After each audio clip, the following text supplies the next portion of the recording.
Well, let's check the state of power production here in the country. And Power Minister Dr. Kwabena Donkor says gas flow from the FPOS in Nkrumah will resume next month to ease the worsening energy crisis which has plagued the country for close to 3 years. He's hopeful the flow of gas will help government stick to its program of ending the crisis by end of year. He spoke to Joy News on the sidelines of an initiative between the UK firm Azuri Technologies and government to install solar-powered electricity in very deprived farming communities, of which Asin Senchim and the central region is one. It is routine for plants to go down for plant maintenance. That has never been a problem. It's always been part of our planning process. The challenge has rather been the unplanned shutdowns. For example, but for the current challenge with the FPOS in Nkrumah, load shedding should have been at the very minimal by now on our program. Fortunately, we know sometime in August, gas will start flowing. And when gas starts flowing, we will come back to normalcy. Just before the problem with the FPOS in Nkrumah, we had seen positive signs of the situation turning for the better. We'll get there, and I'm sure we are still on schedule to end load shedding at the given time. Now, Dr. Donkor also explains government's policy to integrate solar into the energy mix. And is looking at getting the right power mix so that we can ensure security of supply. It is dangerous to have just one source of power supply, and living in the current environment in which environmental considerations, especially pollution, climate change and other aspects of the 21st century climatology comes into play. Government is committed to enforcing the Renewable Energy Act, which mandates government to have at least a 10% renewable energy mix in our generation.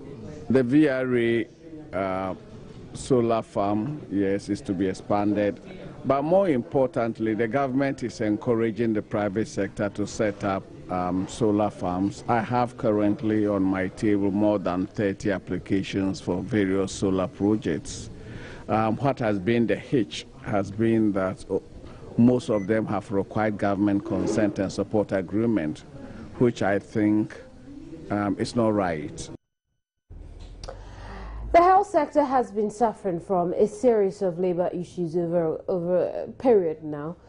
Professionals in the sector have taken turns consistently to agitate over poor working conditions, making several demands on government. Otherwise, they will strike.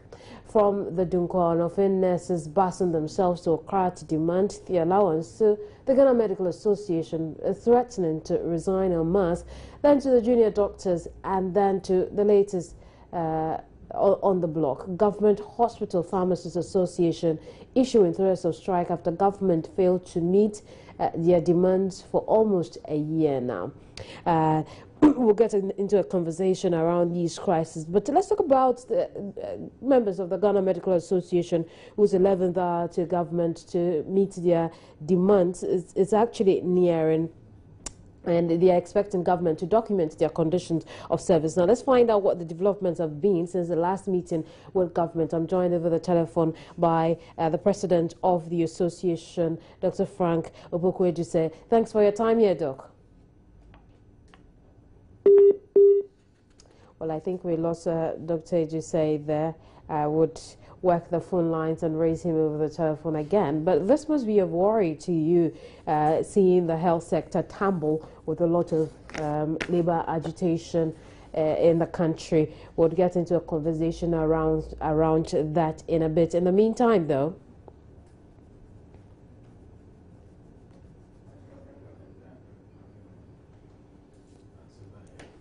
Well, in the meantime, a 36-year-old man arrested for showing up with a gun at the church attended by President Mahama has been sentenced to 10 years in jail in his first appearance in court.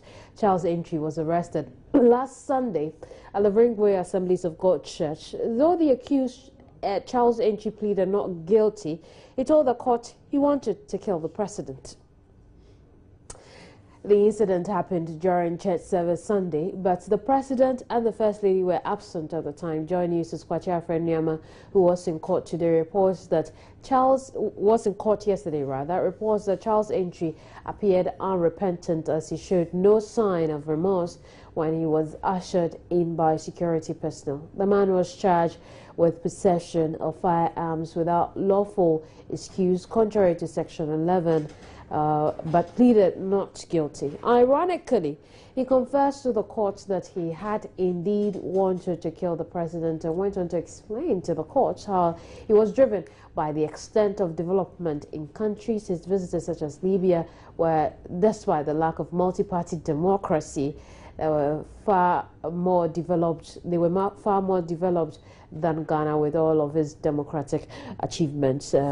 There's a story there for you, which has generated a lot of controversy since the news broke of his jail, especially how swift the case was heard and the fact that he had no representation in court. Now let's go back to issues around the health sector.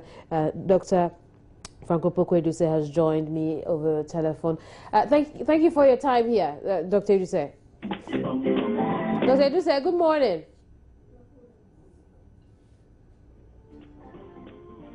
Well, Dr. Eduse seems not ready for the conversation, and so we can look at some other issues. And I was telling you how a lot of legal practitioners had questioned the swiftness of the jailing of 36-year-old gunman. Now, in a conversation that transpired between the gunman, Charles Entry, and officers transporting him to jail, suggested the sentence has dealt a big blow to his presidential ambitions.